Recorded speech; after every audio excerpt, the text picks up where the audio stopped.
Good morning बच्चों, welcome to learners academy.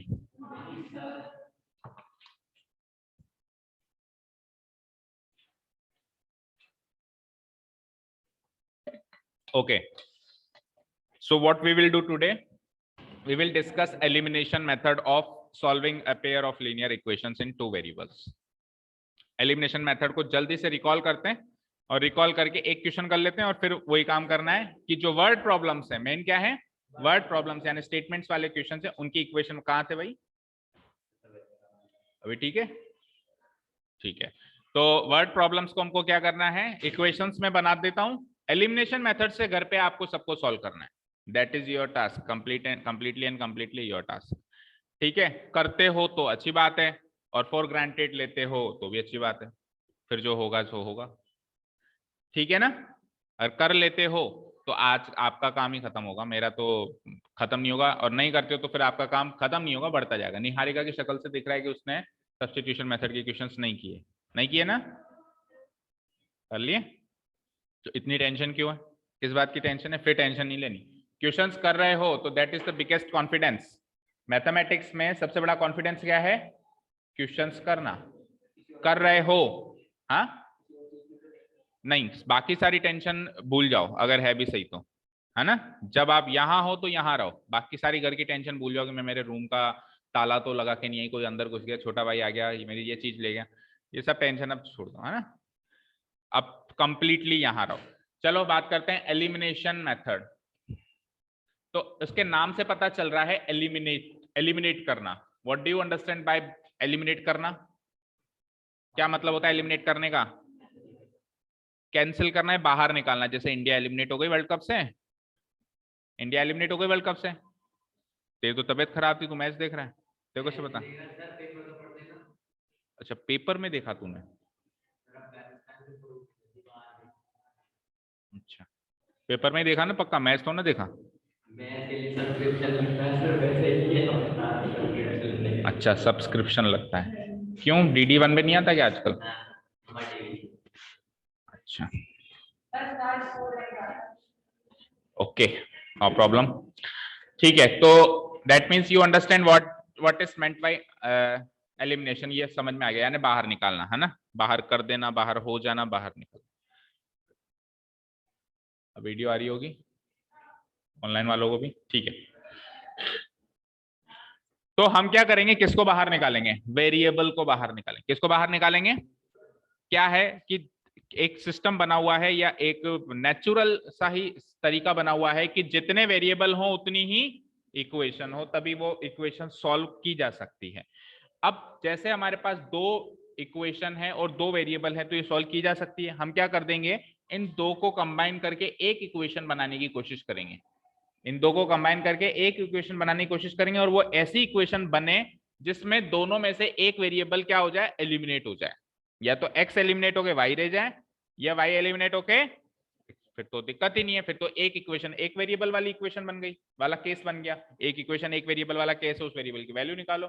और ये चीज तो कल भी हमने समझ ली थी कि दोनों में से एक भी वेरिएबल की अगर वैल्यू कहीं भी निकल जाए तो दूसरे की निकालना कोई बड़ी बात नहीं, किसी भी इक्वेशन में पुटअप करके अपन दूसरे की वैल्यू निकाल सकते हैं। ठीक है, हाँ। अब करें कैसे, ये सारा काम करें कैसे? तो उसके लिए उठाते हैं एक क्वेश्चन। क्या प्रॉब्लम है आज?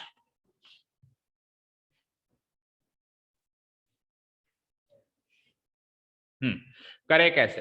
तो बताओ कौन सा क्वेश्चन उठाना चाहते हो? क्वेश्चन नंबर फर्स्ट के 4 पार्ट्स हैं, कोई सा भी उठा लें। फोर्थ उठाएं, चलो आपकी क्या?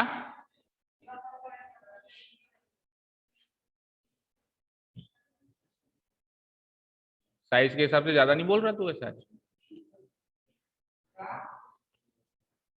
मतलब जो तू बोल रहा है वो सब एग्जाम में छलकनी चाहिए, इतना ही कॉन्फिडेंस?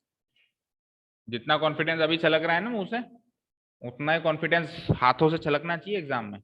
फिर उधर एग्जाम में इधर उधर मत देखना। फिर मैं याद दिलाऊंगा क्या क्या बोला था तूने क्लास में।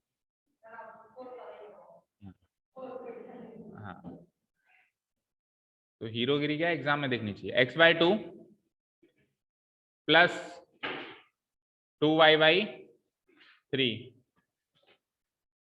Equal to -1।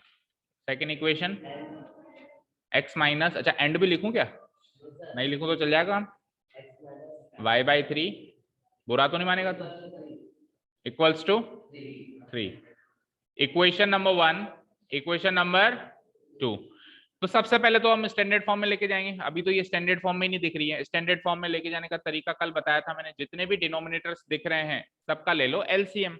तो यहाँ पे कौन कौन से डिनोमिनेटर्स दिख रहे हैं? 2 और 3। 2 और 3 का क्या होता है एलसीएम? 6। तो हम क्या कर देंगे, इक्वेशन नंबर 1 को 6 से मल्टीप्लाई कर देंगे। तो मैं कर देता हूँ इक्वेशन नंबर 1 को 6 से मल्टीप्लाई। तो एक एक टर्म को करो। x/2 को 6 से मल्टीप्लाई करेंगे तो अब आप ये रफली कर देना। 6 से करेंगे तो क्या हो जाएगा, 2 से 3 कट जाएगा, 3 इंटू एक्स क्या हो जाएगा, तो पहली टर्म बन गई 3x, बीच में प्लस का साइन है। 2y/3 को भी 6 से मल्टीप्लाई करना जरा, तो 3 से 6 2 टाइम्स कट जाएगा और 2 इंटू 2y 4y, और RHS में भी -1 को 6 से मल्टीप्लाई करा तो -6।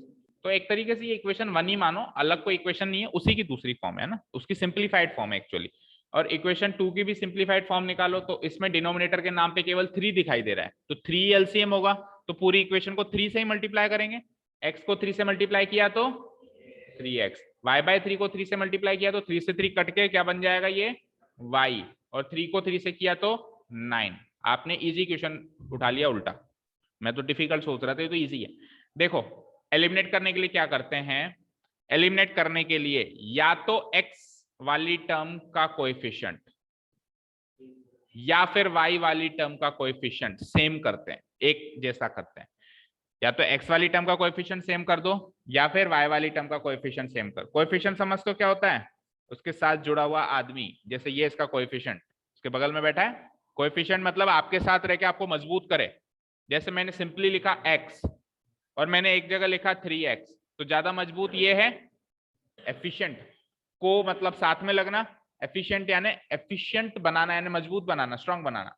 तो 3 वो नंबर है जिसने x के साथ लग के उसको एफिशिएंट बना दिया, तो 3 उसका कोएफिशिएंट है। को एफिशिएंट, को यानी साथ लगना, एफिशिएंट बनाना। ठीक है, क्लियर है? जैसे ये आप इसके कोएफिशिएंट हो सकते हो या आप इसके कोएफिशिएंट हो सकते हो चाहो तो।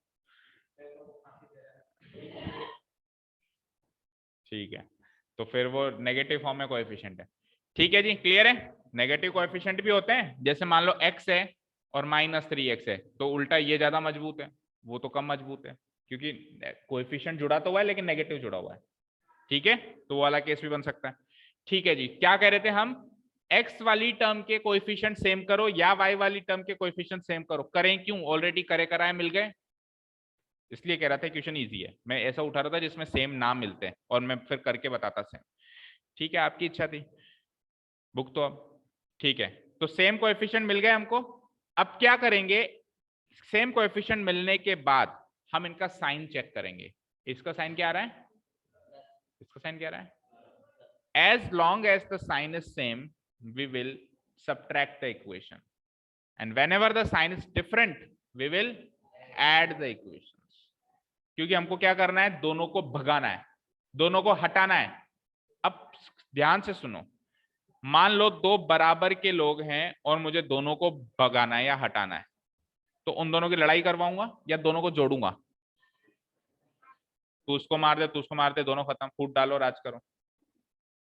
ठीक है, अब 3x और 3x बराबर की पोजीशन के हैं, ये हिंदू है ये मुस्लिम है।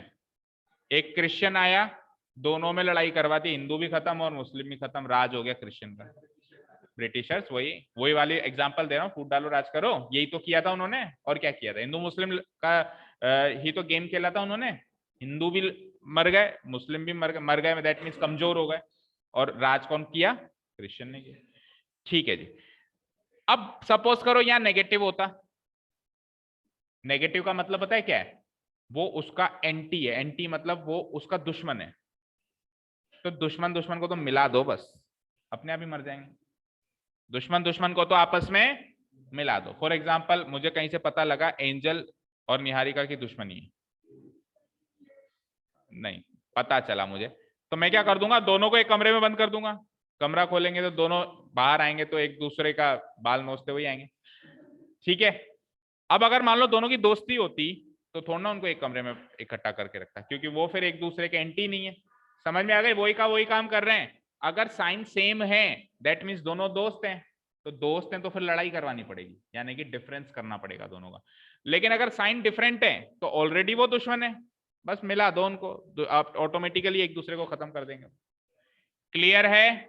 अभी साइन सेम है या डिफरेंट है, तो लड़ाई करानी पड़ेगी। लड़ाई कराने का मतलब डिफरेंस करना पड़ेगा। क्या करना पड़ेगा? या तो इक्वेशन 1 में से 2 को माइनस करो, या फिर इक्वेशन 2 में से 1 को माइनस करो, वो आपकी इच्छा है, जैसे भी कर सकते हो। तो 1 में से 2 को माइनस करके देखते हैं अपन। देखो 1 में से 2 को माइनस करने का मतलब क्या होता है कि आप एक एक टर्म को माइनस करो। क्या करो? एक एक टर्म को माइनस करो, यानी x वाली टर्म में से x वाली टर्म को माइनस करो, y वाली टर्म में से y वाली टर्म को माइनस करो, और कांस्टेंट टर्म में से कांस्टेंट टर्म को। तो जैसे मैंने 3x में से 3x माइनस किया, 3x माइनस 3x, तो 0 आ गया ना, कट गए ना दोनों। तो x वाली टर्म तो एक तरीके से कट गई। अब y वाली टर्म में से y वाली टर्म माइनस करो, तो y वाली टर्म क्या है वहां पे? माइनस, और y वाली टर्म क्या है यहाँ पे? Minus y। ये दो माइनस क्यों आए?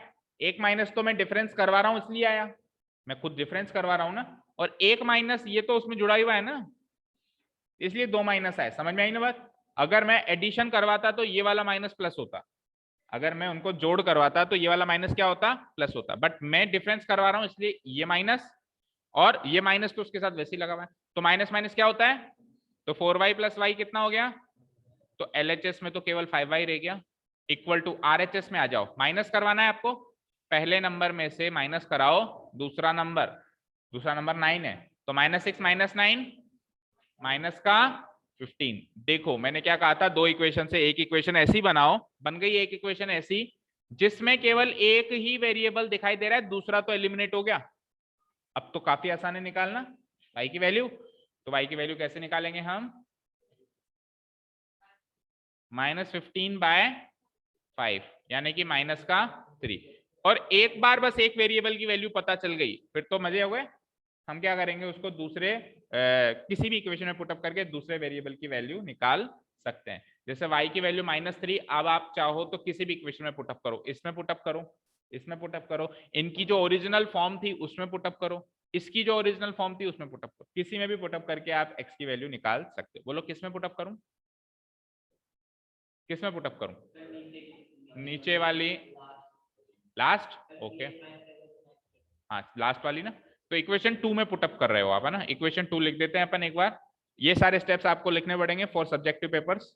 क्या कि putting y equals to -3 in equation number 2 in equation number 1, किस में क्या पुट कर रहे हो। जैसे अगर सपोज करो आप डिफरेंस कर रहे हो दो इक्वेशन का, तो लिखोगे सब्ट्रैक्टिंग इक्वेशन 2 फ्रॉम इक्वेशन 1, या सब्ट्रैक्टिंग इक्वेशन 1 फ्रॉम इक्वेशन 2, ये सब आपको करना पड़ेगा। ठीक है, अभी अपन हाँ जरूरी है, जरूरी है, नहीं तो मार्क्स कटने वाले हैं आपके। ठीक है, अभी अपन रिकॉल कर रहे हैं, रिकॉल मतलब रिवीजन कर रहे हैं, तो सारी चीजें नहीं लिख सकते। उसके लिए आपको आपकी नोटबुक उठानी पड़ेगी, देखना पड़ेगा कि शुरू में जब अपन ने पहली बार ये क्वेश्चन किया था तो कौन से स्टेप्स थे, या फिर वीडियोस तो हैं ही आपके पास। ठीक है, वो तो मेहनत करनी ही पड़ेगी। अभी रिकॉल कर रहे हैं तो इसलिए सारी चीजें नहीं लिख सकते हैं। इक्वेशन 2 क्या थी? 3x, फिर माइनस था y की क्या वैल्यू है? देखो ध्यान से, ये 3x, ये माइनस तो माइनस की जगह है, और y की जगह क्या पुटअप किया मैंने? और इक्वल टू क्या है? 9। अब अगेन ये एक ऐसी इक्वेशन बन गई जिसमें केवल x दिखाई दे रहा है, तो वही one variable one equation solvable. Minus minus equal to 3 को उधर भेजा, तो x की value 6/3 that is equal to 2। तो x भी आ गया और y भी आ गया, हो गया सॉल्यूशन। सॉल्यूशन का मतलब क्या था? x और y की वैल्यू निकालो, और अब अपने को चेक करना है कि ये सही है कि गलत। तो मैंने क्या कहा था, दी हुई इक्वेशन में पुटअप करो। बोलो x की वैल्यू क्या आई है? 2, तो 2/2, और y की वैल्यू क्या आई है? तो 2 इंटू -3। ठीक है, 2 से 2 कट गया 1, और 3 से ये -1 टाइम्स कट गया, -1 इंटू 2, -1 इंटू 2 -2, तो 1 + -2 -1 होता है, RHS से मैच हो गया। चलो उधर पुट करते हैं, सेकंड इक्वेशन में भी पुट अप करके देखा करो। x की वैल्यू क्या आई है? 1, y की वैल्यू क्या आई है? सॉरी, x की वैल्यू आई है 2, y की वैल्यू क्या आई है? -3, तो -3/3 करोगे तो 2 माइनस माइनस प्लस हो गया, 3/3 क्या होता है 1, तो 2 + 1 3 होता है। तो दोनों इक्वेशंस में सेटिस्फाई हो रहा है, दैट मीन्स हमारा आंसर करेक्ट है। ठीक है, चलिए अब ऐसा एक क्वेश्चन मैं बता देता हूं, आपने तो पिक किया नहीं, मैंने तो मौका दिया था पिक करो डिफिकल्ट से डिफिकल्ट, लेकिन मैं अब आपको बता देता हूं। सपोज करो कोएफिशिएंट सेम ना हो, जैसे इस क्वेश्चन में तो कोएफिशिएंट सेम मिल गए थे, जैसे ये 3x और 3x सेम मिल गया ना, तो हमने सिंपली क्या कर दिया 1 - 2 कर दिया या 2 - 1 कर दिया। लेकिन अगर ना मिले तो फिर बनाना पड़ेगा, और बनाने का तरीका है सीधा सीधा इक्वेशंस को मल्टीप्लाई करना। किसी भी नंबर से आप किसी भी इक्वेशन को मल्टीप्लाई कर सकते हो, आपके ऊपर है, लेकिन पूरी इक्वेशन को करना। एलएचएस को करके मत रह जाना, आरएचएस को करके मत रह जाना, एलएचएस आरएचएस पूरी इक्वेशन को मल्टीप्लाई करना। ये हमने अभी पिछले एक्सरसाइज में भी सीखा था कि कोई अगर इक्वेशन किसी स्केलर मतलब कांस्टेंट नंबर से मल्टीप्लाई हो जाती है तो उस इक्वेशन की वैल्यू नहीं बदलती, वो इक्वेशन अभी भी वही है जो पहले थी। एक्चुअली दोनों कोइंसिडेंट लाइंस हैं, सिखाया था ना। दैट मीन्स मैं किसी भी इक्वेशन को किसी भी नंबर से मल्टीप्लाई कर सकता हूँ, आ जाती है मेरे पास। तो वही एक हथियार है जिससे मैं कोएफिशिएंट सेम कर सकता हूँ, और कोई हथियार नहीं है। तो एक क्वेश्चन पिक करते हैं जिसमें कोएफिशिएंट डिफरेंट है, और फिर सीधे चलते हैं आप अपने स्टेटमेंट्स वाले क्वेश्चंस पे। तो बोलो कोएफिशिएंट डिफरेंट फर्स्ट में तो फिर कुछ ज्यादा इजी लग रहा है, सेकंड करते हैं चलो।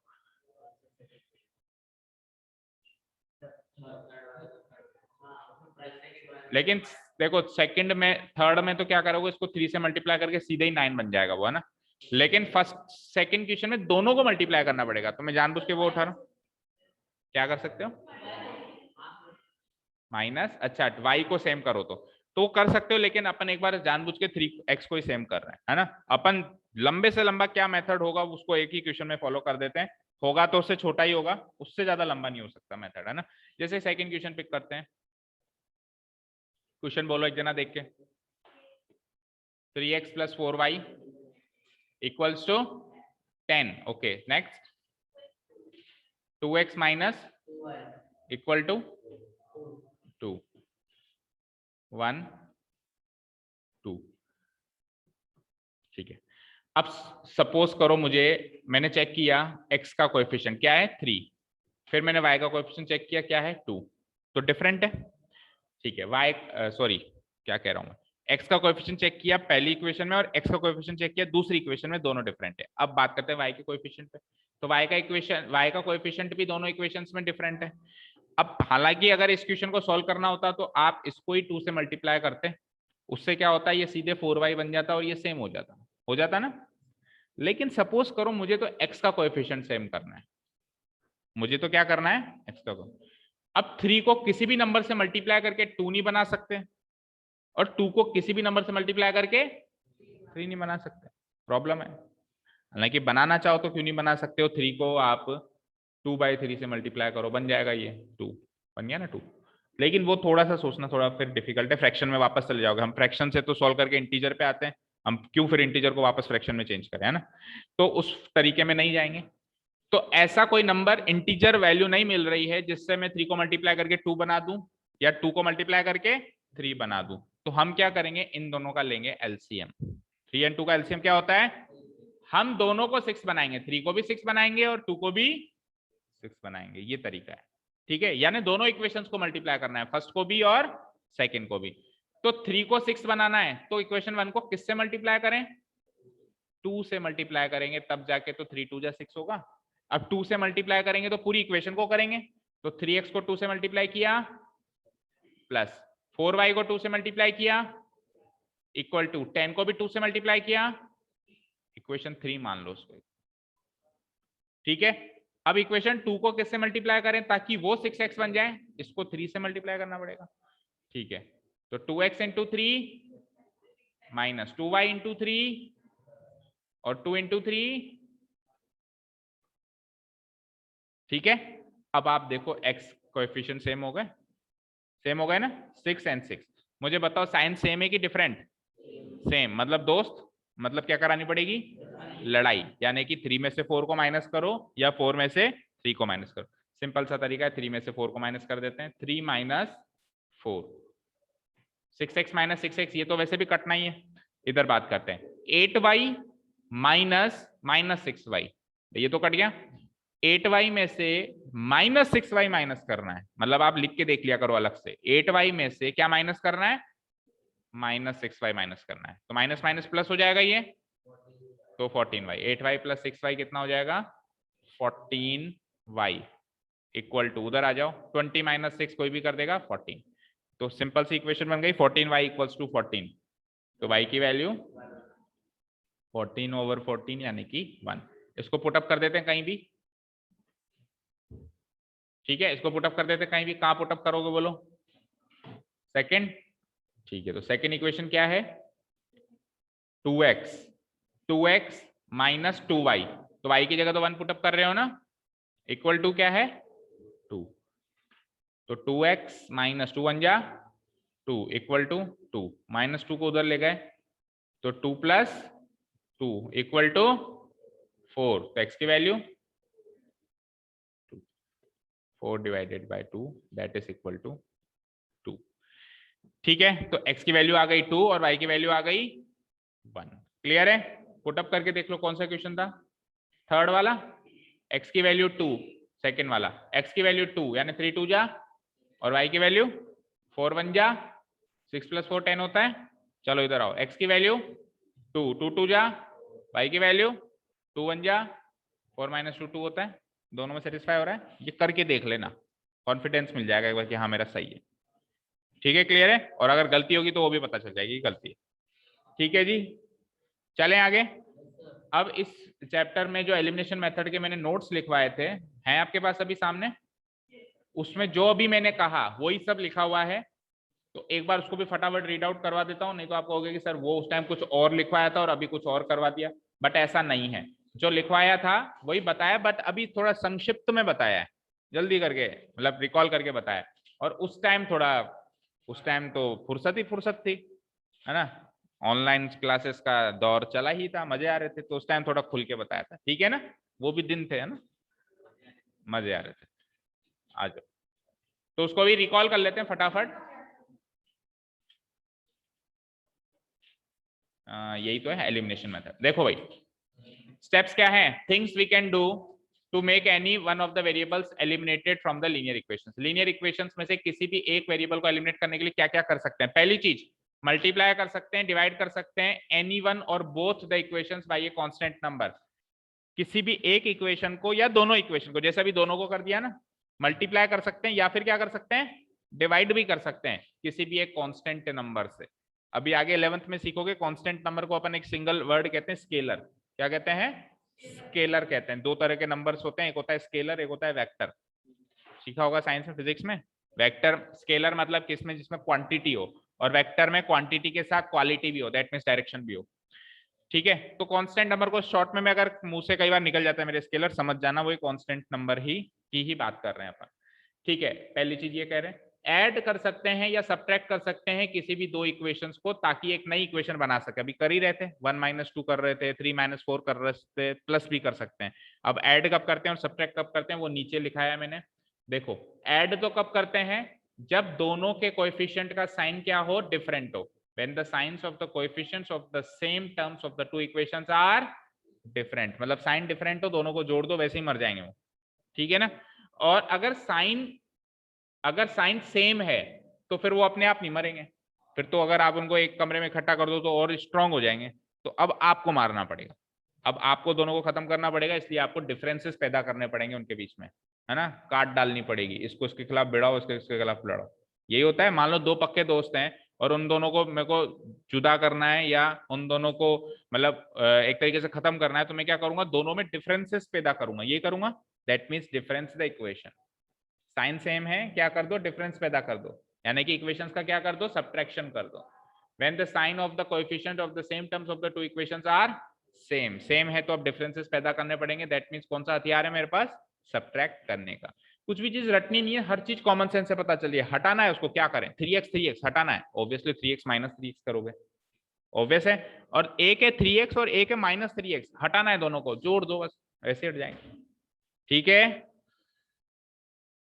हाँ जी, बिफोर एडिंग और सब्ट्रैक्टिंग, जब आप ऐड कर रहे हो या सब्ट्रैक्ट कर रहे हो, एक चीज श्योर करनी है, we make sure that the numeric values of the coefficients of the same terms are equal, यानी कि न्यूमेरिक वैल्यू सेम होनी चाहिए। 3 है तो इधर भी 3 होना चाहिए, तभी घटाओगे और जोड़ोगे।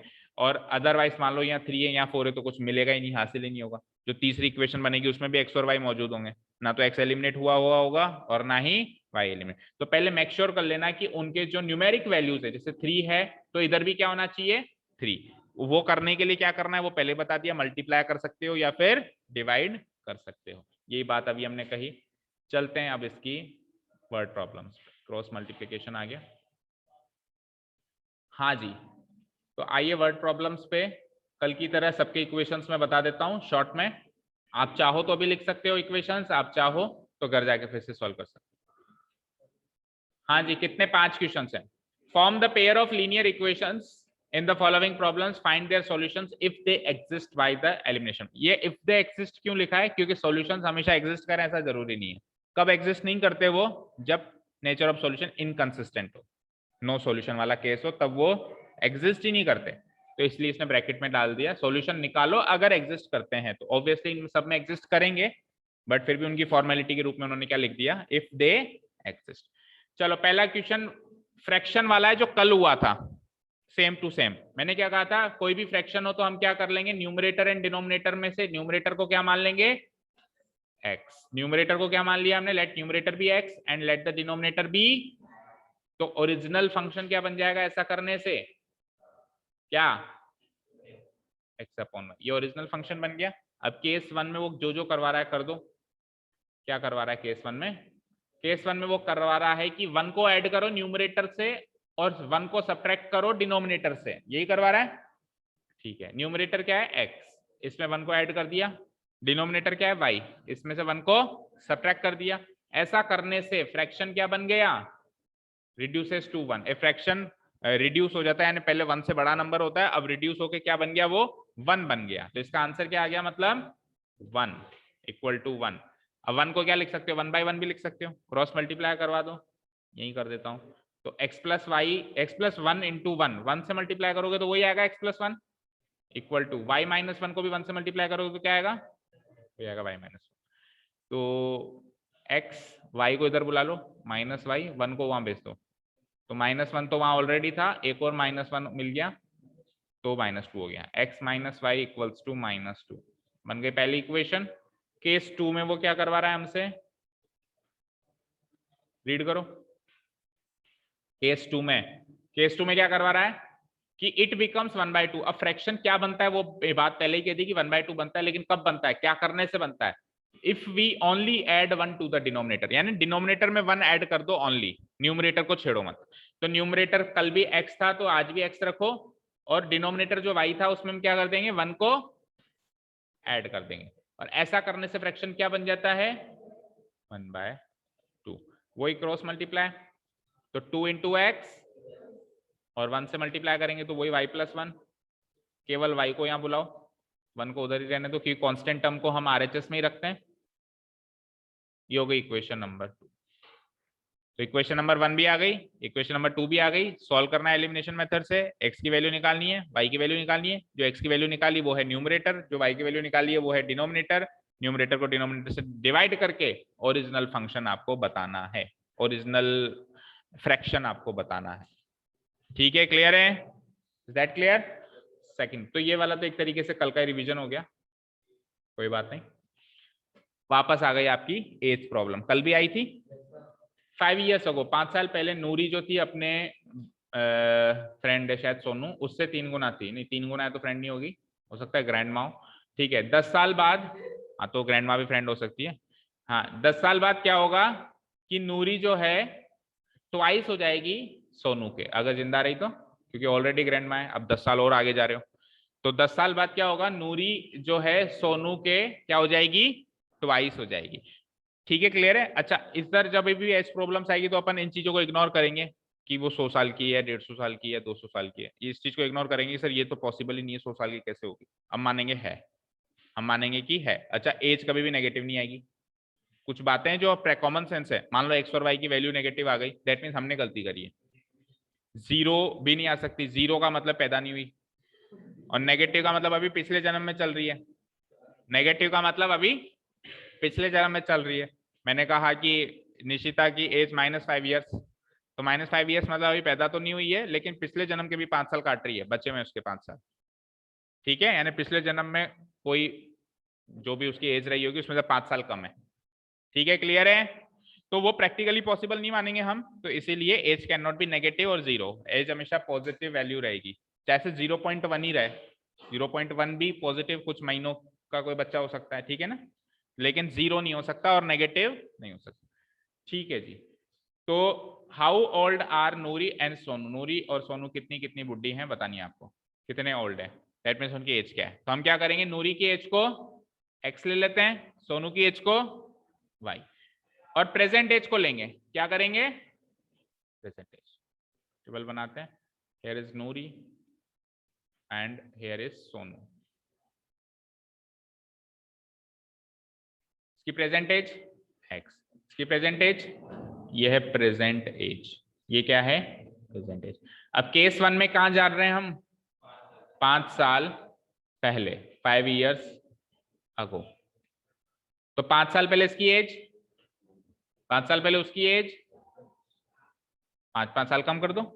अब क्या हुआ था 5 साल पहले, कि जो इसकी एज थी उसकी एज की थ्राइस थी, थ्राइस मतलब यानी इसकी एज उसकी एज की थ्राइस, 3 इंटू, बन गई इक्वेशन, मतलब सॉल्व कर लो, तो हो गई x - 5 इक्वल्स टू 3y, और 3 5 जा 15, 3y को यहाँ बुलाओ, -5 को वहां भेजो, तो x - 3y इक्वल टू -15, -5 उधर जाके +5, that is equal to x - 3y equal to -15 + 5, एक इक्वेशन, ठीक है। केस 2, केस 2 कैसा केस है, 10 साल बाद का केस है, 10 ईयर्स लेटर,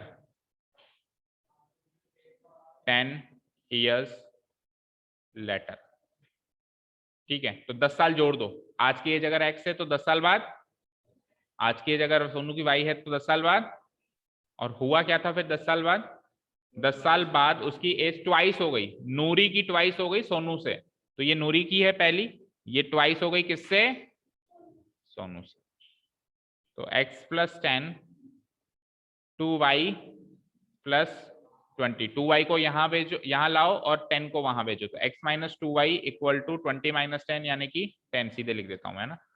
तो ये हो गई इक्वेशन नंबर 2। तो इक्वेशन 1 एंड 2 फ्रेम हो चुकी है, एलिमिनेशन मेथड से सॉल्व करना है, x की वैल्यू निकालनी है, y की वैल्यू निकालनी है, जो x की वैल्यू आएगी वो नूरी की एज होगी प्रेजेंट, और जो y की वैल्यू आएगी वो सोनू की एज होगी प्रेजेंट। आपसे पूछे कि नूरी और उसकी एज बताओ, और आपको बताया ना भी कौन सी एज बताओ, तो बाय डिफॉल्ट वो प्रेजेंट एज पूछ रहा है, और आपको भी प्रेजेंट एज ही बतानी है, ठीक है। कोई आपसे पूछेगा कितने साल के, तो ऐसे थोड़ा ना बताओगे कि 10 साल बाद की एज बताओ या 5 साल पे, ऑब्वियसली आपसे प्रेजेंट एज ही पूछ रहा है वो, अंडरस्टूड है। तो इसीलिए यहाँ पे नहीं कहा कौन सी एज बताओ, तो हम नूरी एंड सोनू की प्रेजेंट एजेस ही आंसर में देंगे, यानी एक्स एंड वाई की ही वैल्यू हम आंसर में देंगे। Question number 3, the sum of the digits of a 2 digit number is 9, अब इसको कर लो स्टार मार्क, डिजिट वाला क्वेश्चन जो है, ठीक है। ये क्वाड्रेटिक में भी आ सकता है और लीनियर में भी आ सकता है।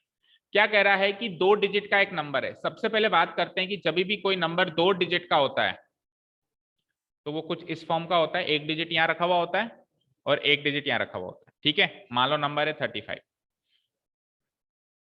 तो इस नंबर की करेक्ट डेफिनेशन पता है क्या है, इस नंबर की करेक्ट डेफिनेशन ये है कि 2 डिजिट है ना, दोनों डिजिट को, दोनों डिजिट्स की फेस वैल्यू और प्लेस वैल्यू को मल्टीप्लाई करके जोड़ो। अब क्या होती है फेस वैल्यू और प्लेस वैल्यू, फेस मतलब जैसा दिख रहा है फेस है उसका, जैसे 5 की फेस वैल्यू 5 ही है और 3 की फेस वैल्यू भी 3 ही है। प्लेस वैल्यू वो किस पोजीशन पे है, तो 5 तो है वंस की पोजीशन पे जिसको अपन कहते हैं यूनिट प्लेस, और 3 जो है टेंस की पोजीशन पे है, राइट। मैंने क्या कहा, फेस वैल्यू को प्लेस वैल्यू से मल्टीप्लाई करो, 3 की फेस वैल्यू 3 ही है और 3 की प्लेस वैल्यू क्या है, टेंस पोजीशन पे वो, तो 10, राइट। और 5 की फेस वैल्यू 5 ही है और 5 की प्लेस वैल्यू क्या, यूनिट प्लेस है यानी 1, और इनकी इस प्रोडक्ट को फिर बाद में जोड़ दो, तो 3 10 जा और 5 1 जा, आया 35, वही नंबर। तो किसी भी नंबर की डेफिनेशन ऐसे दी जाती है, उसके डिजिट्स उठाओ अलग अलग, और ये काम हम 3rd 4th में करते थे, आपको याद हो तो करते थे 35 53 कोई भी नंबर दे देता था और कहता था ऐसे तोड़ के बताओ, तो तोड़ते नहीं थे हम, एक्चुअली इसकी डेफिनेशन दे रहे हैं, उस नंबर की डेफिनेशन दे रहे हैं। क्या होती है, जितनी भी डिजिट्स हैं उन सारे डिजिट्स को अलग अलग उठाओ, उनकी फेस वैल्यू को उनकी प्लेस वैल्यू से प्रोडक्ट करो और फिर जो भी प्रोडक्ट आया सबको आखिर में जोड़ दो, सबको आखिर में जोड़ दो। अब 35 नंबर था तो ऐसे हुआ, सपोज करो नंबर ऐसा है जिसमें यहाँ पे x रखा हुआ है यहाँ पे y रखा हुआ है, तो इसकी डेफिनेशन के अकॉर्डिंग ये नंबर क्या होगा बता सकता है कोई? x को किससे मल्टीप्लाई करेंगे 10 से तो 10x, और y को किससे मल्टीप्लाई करेंगे y से, तो y इंटू 1y तो प्लस y। तो एक्चुअली कोई ऐसा नंबर जिसमें यहाँ x और यहाँ y रखा हुआ है वो नंबर एक्चुअली xy नहीं है, वो number actually 10x plus y है। अरे xy का मतलब तो x इंटू y होता है, समझ में आई बात? वो नंबर को हम xy मान लेते हैं और उसको सोल्व भी फिर xy के हिसाब से करने लग जाते हैं। xy का मतलब क्या है x इंटू y, वो नंबर एक्चुअली क्या है, और अगर यहाँ y और यहाँ x रखा हुआ है तब वो नंबर क्या है 10y प्लस x। ये चीज समझ में आई सबको? बस इतनी बात समझ में आ गई तो अब क्वेश्चन में कुछ भी नहीं है ऐसा जो नहीं समझ में आया। देखो क्या कह रहा है कि एक 2 डिजिट का नंबर है, उसके दोनों डिजिट्स का सम कितना है 9, मतलब ये डिजिट और ये डिजिट इन दोनों का सम कितना है 9। अब क्या कह रहा है कि अगर ओरिजिनल नंबर का मैं 9 गुना कर दूं तो जो आंसर आता है वो ऐसा नंबर आता है जो ओरिजिनल नंबर के डिजिट्स को रिवर्स करके 2 गुना करने से आता है। ओरिजिनल नंबर का 9 गुना उसी नंबर के रिवर्स करके जो आंसर आएगा उसके 2 गुने के बराबर है। समझ में आई बात? ओरिजिनल नंबर का तो क्या है 9 टाइम्स है, 9 टाइम्स यानी 9 गुना, और जो रिवर्स करके जो नंबर आ रहा है जैसे 35 का रिवर्स करोगे तो 53, तो रिवर्स करके किसके बराबर आ रहा है 2 गुने के ही बराबर आ रहा है। Is that clear? देखो तो आपको क्या चाहिए फाइंड द नंबर, तो नंबर में 2 डिजिट है तो आप किसी भी डिजिट को x मान लो और किसी भी डिजिट को y मान लो, वो आपके ऊपर है। तो बोलो हम 10th डिजिट को x मान लेते हैं, बोलो 10th डिजिट को हमने क्या माना x, और यूनिट डिजिट को क्या माना y। तो एक्चुअली जो नंबर है वो कुछ ऐसा दिखाई दे रहा है x और यहाँ y, राइट? तो ओरिजिनल नंबर की डेफिनेशन बताओ, ओरिजिनल नंबर की डेफिनेशन बताओ, अभी करके बताया था 10x plus y, very good, ठीक है जी। अब रिवर्स नंबर या मॉडिफाइड नंबर भी कह सकते हो, रिवर्स नंबर जो होगा वो एक्स वाई नहीं वाई एक्स की फॉर्म में रखा हुआ होगा, मतलब इधर वाई रखा हुआ होगा और इधर एक्स रखा होगा, तो उसकी डेफिनेशन क्या बनेगी? उसने क्या कहा था ओरिजिनल नंबर का करो 9 गुना यानी 10x प्लस वाई का करो, और रिवर्स नंबर का करो 2 गुना तो 10y प्लस एक्स का क्या करो, और दोनों को बराबर कर दो क्योंकि ये वैल्यू उसके बराबर है। एक इक्वेशन बन जाएगी 9 into 10x, 9 into Y, 2 into 10y 20y, और 2 इंटू एक्स, कोई कांस्टेंट टर्म नहीं है सबको इधर बुला लो, तो 90x minus 2x plus 9y minus 20y equal to 0। 90x में से 2x गए तो इधर लिख देता हूं 88x, प्लस 9y में से 20y गए तो माइनस का 11y है ना, minus 11y equal to constant term तो 0 ही है। एक इक्वेशन यहां से बन गई। अब सेकेंड इक्वेशन कहां से बनाए, तो उसने पहली इंफॉर्मेशन ही दी थी कि दोनों डिजिट्स का सम क्या है, तो दोनों डिजिट कौन कौन सी थी एक्स और वाई, तो एक्स और वाई का सम क्या है 9। ये दूसरी इक्वेशन बन गई। दोनों को एलिमिनेशन मेथड से सॉल्व करो, एक्स की वैल्यू निकालो वाई की वैल्यू निकालो, जो एक्स की वैल्यू होगी वो 10th डिजिट होगी और जो वाई की वैल्यू होगी वो यूनिट डिजिट होगी, राइट? ठीक है, कोई आंसर बता सकता है इसका?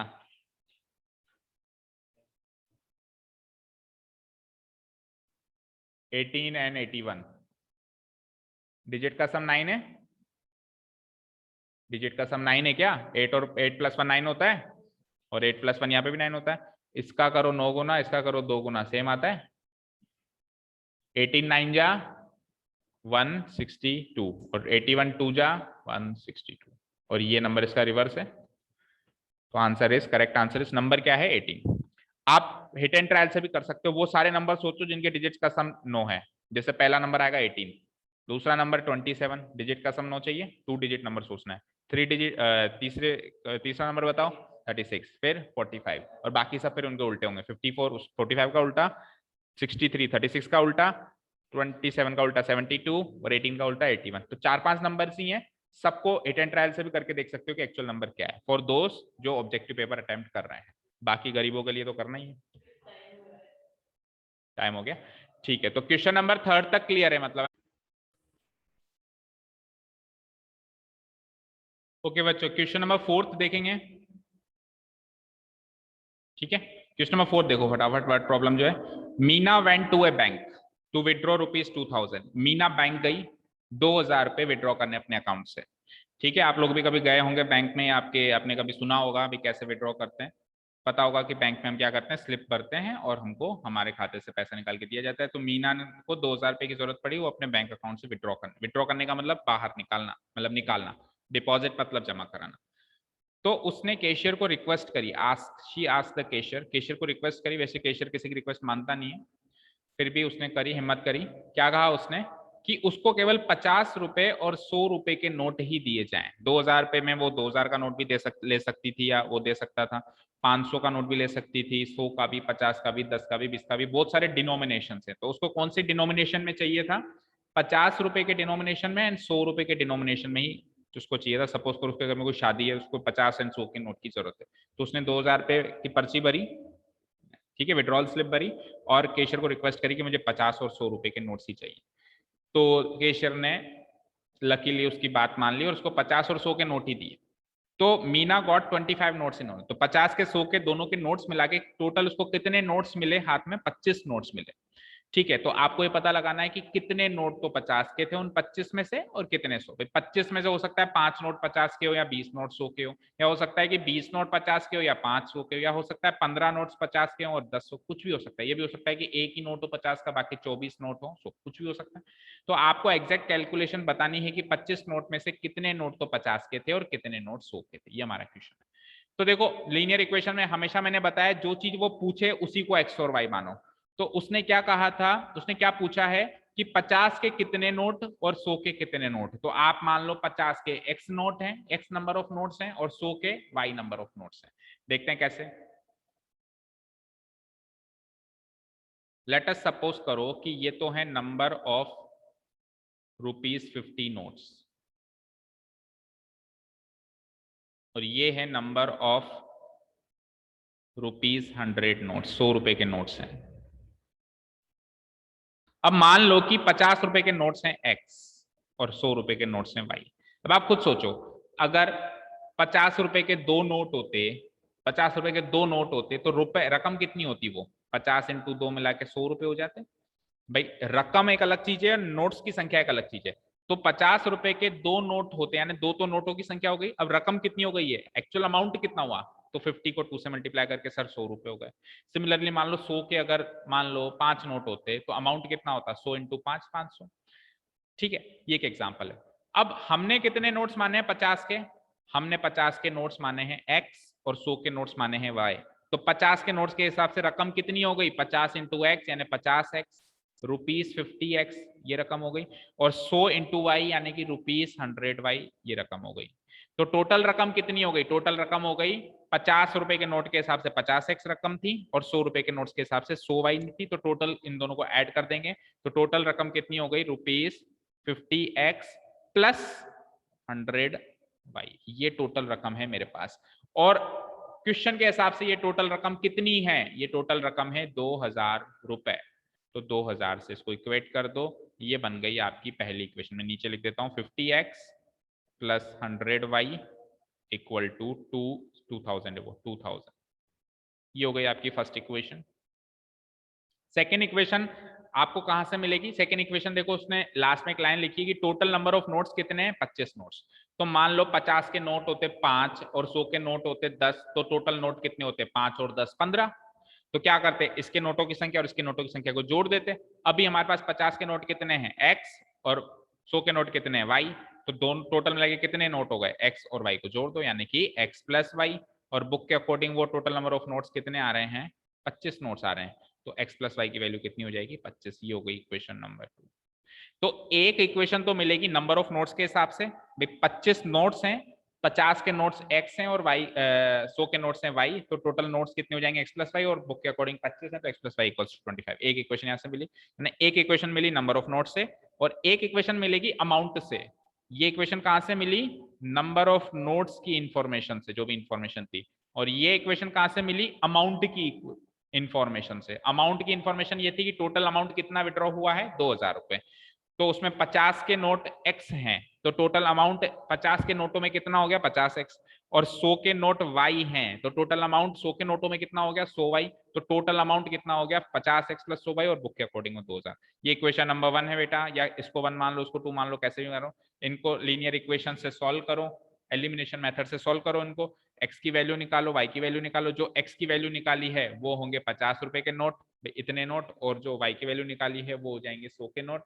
अभी मैं आपकी हेल्प करने के लिए आपको आंसर बता देता हूँ। उसका आंसर आने वाला है +2y 40, तो y 15। देखो बेटा 100 के तो नोट है 15, और टोटल 25 नोट है ना, तो 50 के नोट है 10। चेक कर लो चाहे से। देखो 50 के अगर 10 नोट ले लेते हो तो 500 रुपए तो 50 रुपए में हो गए, और 100 के अगर 15 नोट ले लेते हो तो 1500 रुपए इसमें हो गए टोटल मिला के 2500 नहीं 2000, हाँ हो गए टोटल मिला के 2000 रुपए। तो this is the right answer कि 50 के नोट तो होने वाले हैं 10 और 100 के नोट होने वाले 15। आपको इक्वेशन सॉल्व करके आंसर निकालना है। ठीक है, हो जाना चाहिए। अगर कोई डाउट हो तो मुझे प्लीज कमेंट कर सकते हो, या फिर आप टेलीग्राम पे मैसेज छोड़ सकते हो। ठीक है, लेकिन इसको आज के आज ही खत्म करना है, क्योंकि कल हम any how cross multiplication method शुरू करेंगे। तो आपको अगर कोई डाउट है तो आप अभी पूछ लेना मुझसे कि सर मुझे समझ आया या समझ नहीं आया, या कॉल भी कर सकते हो। ठीक है, question number 5, A lending library has a fixed charge for the first 3 days and an additional charge for each day thereafter. ये क्वेश्चन अच्छा है, कोई फिक्स चार्ज और वेरिएबल चार्ज वाला क्वेश्चन है, लेकिन ये थोड़ा सा डिफरेंट है। एक लाइब्रेरी में अगर आप कोई बुक लेंड करते हो, लेंड मतलब उधार देना, और बोरो मतलब उधार लेना। तो लाइब्रेरी तो देगी ऑब्वियसली, उधार देगी किताब आपको, तो लेंडिंग लाइब्रेरी है, लेंड करती है, उधार देती है। तो वो किताब के कुछ फिक्स चार्ज लेती है और कुछ वेरिएबल चार्ज लेती है। फिक्स चार्ज तो 3 दिन का है, मतलब अगर आपने 3 दिन तक किताब को यूज किया तो आपका एक फिक्स चार्ज है। मान लो फॉर एग्जाम्पल फिक्स चार्ज मान लो 10 रुपया है, तो आप 1 दिन यूज करो तो भी 10 रुपया, 2 दिन यूज करो तो भी 10 रुपया, और 3 दिन यूज करो तो भी 10 रुपया, यानी 3 दिन तक तो फिक्स लगेगा आपका, न कम न ज्यादा, फिक्स। ठीक है, अगर 3 दिन के बाद भी आपको किताब की जरूरत पड़ती है, आप यूज करते हो, तो एडिशनल चार्ज लगेगा कितना, for each day thereafter. हर एक दिन का एडिशनल चार्ज है, वो कितना है वो पता नहीं है, पता तो हमको फिक्स चार्ज भी नहीं है, लेकिन ये पता है कि 3 दिन का फिक्स चार्ज है, और उसके बाद पर डे का, चौथे दिन का एक्स्ट्रा चार्ज होगा, 5वें दिन का एक्स्ट्रा चार्ज होगा, 6ठे दिन का, पर डे के हिसाब से एक्स्ट्रा चार्ज लगाया जाएगा। ठीक है, ये तो हो गई इन्फॉर्मेशन। सरिता ने 27 रुपए पे किए। एक किताब उसने कितने दिन रखी थी, चेक करते हैं। एक किताब रखी थी उसने 7 डेज, 27 रुपए। उसने एक किताब 7 दिन रखी तो 27 रुपए लगे उसके। अब इस 27 रुपए में फिक्स चार्ज भी होगा, 3 दिन का तो फिक्स चार्ज होगा, जैसे 7 दिन किताब रखी, उसने 7 दिन किताब रखी तो 3 दिन का तो फिक्स चार्ज लिया होगा लाइब्रेरियन ने, और 4 दिन का एक्स्ट्रा चार्ज, एडिशनल चार्ज लिया होगा। तो ये टोटल चार्ज मिला के कितने रुपए लगे सरिता के, 27। ठीक है, वाइल दूसरी एक उसकी फ्रेंड है सूसी, उसको 21 रुपए देने पड़े। उसने किताब कितने दिन रखी, उसने 5 दिन रखी।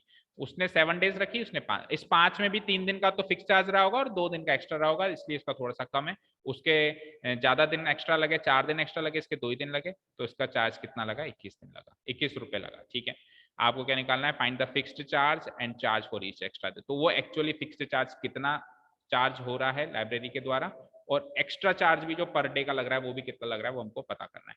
जो पूछे उसी को एक्स वाई मानो। फिक्स चार्ज को मान लो एक्स और चार्ज पर डे 3 दिन के बाद जो चार्ज पर डे लग रहा है उसको मान लो वाई।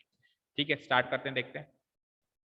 देखिए दो चीजें, एक तो है फिक्स्ड चार्ज, और ये फिक्स्ड चार्ज कितने दिन का है, फिक्स्ड चार्ज, ये फिक्स्ड चार्ज 3 दिन का है, फॉर 3 days। और दूसरा है एडिशनल चार्ज, ये एडिशनल चार्ज कितने दिन का है, ये हर एक दिन का एडिशनल चार्ज जो 3 दिन के बाद लगता है।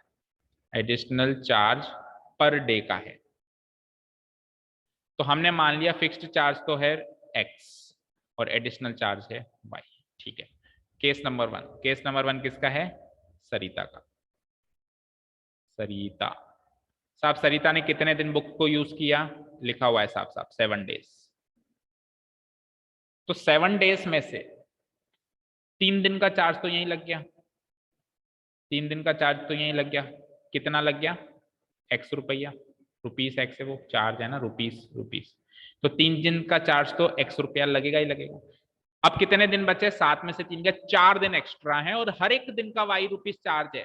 तो एक दिन का वाई रुपीज चार्ज है तो 4 दिन का 4 वाई रुपीज चार्ज होगा। याद रहे वो सिंगल वाई मत लिख देना वहां पे, वो चार्ज पर डे है, हर एक दिन का लगेगा। तो 7 दिन में से 3 दिन तक तो एक्स ही लगेगा, क्योंकि 3 दिन तक तो फिक्स था, 3 दिन तक फिक्स था, 1 दिन यूज करो, 2 दिन यूज करो, 3 दिन यूज करो, वही एक्स ही लगेगा। 3 दिन तक देते हो तो एक्स ही लगेगा, लेकिन 3 दिन के बाद देते हो तो हर एक डे का एक्स्ट्रा चार्ज लगेगा। और एक्स्ट्रा चार्ज कितना माना है अपन ने, वाई। तो 4 दिन का एक्स्ट्रा चार्ज यानी 4 वाई। तो टोटल चार्ज कितना हो गया, एक्स प्लस 4 वाई। देखो ये है आपका यहाँ पे 3 डेज और एक्स्ट्रा चार्ज है आपका 4 डेज का। तो 3 डेज का तो रुपीज एक्स ही लगा है क्योंकि फिक्स था, और 4 डेज का कितना लगा है, 4 वाई लगा है। इन दोनों को ऐड कर दो तो x plus 4 y total charge हो गया सरिता का, एक्स प्लस 4 वाई। और बुक के अकॉर्डिंग टोटल चार्ज कितना है सरिता का, 27 रुपए। तो we will put x plus 4 y equals to 27। This is our equation number 1। Okay, को 2 मिनट, ठीक है। केस नंबर 2 वाज फॉर सुसी। सुसी ने क्या किया, सुसी ने जो है 5 डेज तक बुक को यूज किया। Very good. तो 5 डेज में से वही इधर रखो, 5 डेज में से वही 3 डेज तो फिक्स चार्ज लगा होगा, और एक्स्ट्रा चार्ज कितना, 5 में से 3 गए, 2 दिन का उसका एक्स्ट्रा चार्ज भी लगा होगा, एडिशनल चार्ज। 3 दिन तक वही फिक्स चल रहा है, एक्स रुपीज ही चल रहा है। और प्लस 2 दिन का एक्स्ट्रा चार्ज कितना होगा, एक दिन का अगर वाई है, एक दिन का अगर वाई है तो 2 दिन का 2 वाई रुपीज 2 वाई। इन दोनों को ऐड करेंगे तो एक्स क्या चार्ज हो जाएगा टोटल, सूसी का एक्स प्लस 2 वाई। और बुक के अकॉर्डिंग सूसी का टोटल चार्ज कितना लगा, कितने रुपए पे किए उसने, 21 रुपए पे किए। तो एक्स प्लस 2 वाई की वैल्यू हो गई 21। ये हो गई, बन गई आपकी equation number 2। This is my equation number 1, this is my equation number 2. Solve them by elimination method. Elimination method solve करके x की वैल्यू निकालो, y की वैल्यू निकालो। जो x की वैल्यू निकलेगी वो तो होगा फिक्स चार्ज 3 दिन का, जो y की वैल्यू निकलेगी वो होगा एडिशनल चार्ज पर डे। वही पूछा है उसने, find out fix charge and additional charge per day, यही पूछा है। यानी x और y की वैल्यू उसने पूछी है, इसको सॉल्व कर सकते हो। इसका आंसर अगर मैं आपको बताऊं तो आंसर आने वाला है बेटा आपका 2y, y की वैल्यू 3, y की वैल्यू 3 मतलब 4 3 12 यानी x की वैल्यू 15। देखो इसका आंसर आने वाला है, x की वैल्यू तो आने वाली है फिर 15 रुपये तो फिक्स चार्ज है, और एक्स्ट्रा जो है वो है 3 रुपये। कैसे आप वेरीफाई कर लो, देखो फिक्स चार्ज तो आने वाला है आपका, फिक्स चार्ज तो आने वाला है आपका 15 रुपया, और एक्स्ट्रा जो चार्ज लगेगा हर दिन का 3 दिन के बाद वो लगेगा 3 रुपये। जैसे वेरीफाई कर लो, सरिता ने 7 दिन किताब रखी तो 7 दिन का 15 रुपये तो उसका फिक्स लग गया, प्लस 4 दिन एक्स्ट्रा बचे, और हर एक दिन का 3 रुपये से जोड़ो तो 4 3 12, तो 15 प्लस 12 27 रुपये लग रहे हैं। बुक भी यही कह रही है। अच्छा सूसी का कैलकुलेट करते हैं। सूसी ने 5 दिन तक बुक रखी तो 15 रुपया तो वही फिक्स लगेगा, एक्स्ट्रा दिन हो गए 2, और 2 को 3 से मल्टीप्लाई करो क्योंकि हर एक दिन का 3 रुपये एक्स्ट्रा चार्ज है, 3 दूनी 6, तो इसके देखो 21 रुपये लग रहा है। तो वेरीफाई भी हो गया, आंसर आपका 15 फिक्स चार्ज और 3 रुपये एक्स्ट्रा चार्ज, ये आंसर आपका आने वाला है। आपको पूरा अच्छे से सॉल्व करके देखना। ठीक है जी, तो ये हमारे 5 क्वेश्चंस यहाँ पे हो चुके हैं। That means elimination method cover हो गया है, कैसे सॉल्व करते हैं एलिमिनेशन मेथड, प्रोसेस कवर किया हमने, प्लस एलिमिनेशन मेथड की एक्सरसाइज के जो क्वेश्चंस हैं, वर्ड प्रॉब्लम्स हैं स्पेसिफिकली, वो वर्ड प्रॉब्लम्स भी हमने सॉल्व कर ली। किसी को भी कोई डाउट है तो आज के आज ही खत्म करेंगे उस डाउट को, किसी भी किस्म का डाउट है इन क्वेश्चंस में से तो पूछ सकते हैं। कल अपन एनी हाउ तीसरा मेथड शुरू करने वाले हैं, मतलब चौथा है वैसे देखा जाए तो, ग्राफिकल को भी जोड़ दे तो आखिरी मेथड है कुल मिला के, क्रॉस मल्टीप्लीकेशन मेथड, जिससे भी अपन लीनियर इक्वेशन को सॉल्व कर सकते हैं। ये मेथड नया है और थोड़ा इंटरेस्टिंग भी, इसको कल देखेंगे। ठीक है बेटा, thank you so much for listening to us, have a nice day, keep learning and bye bye.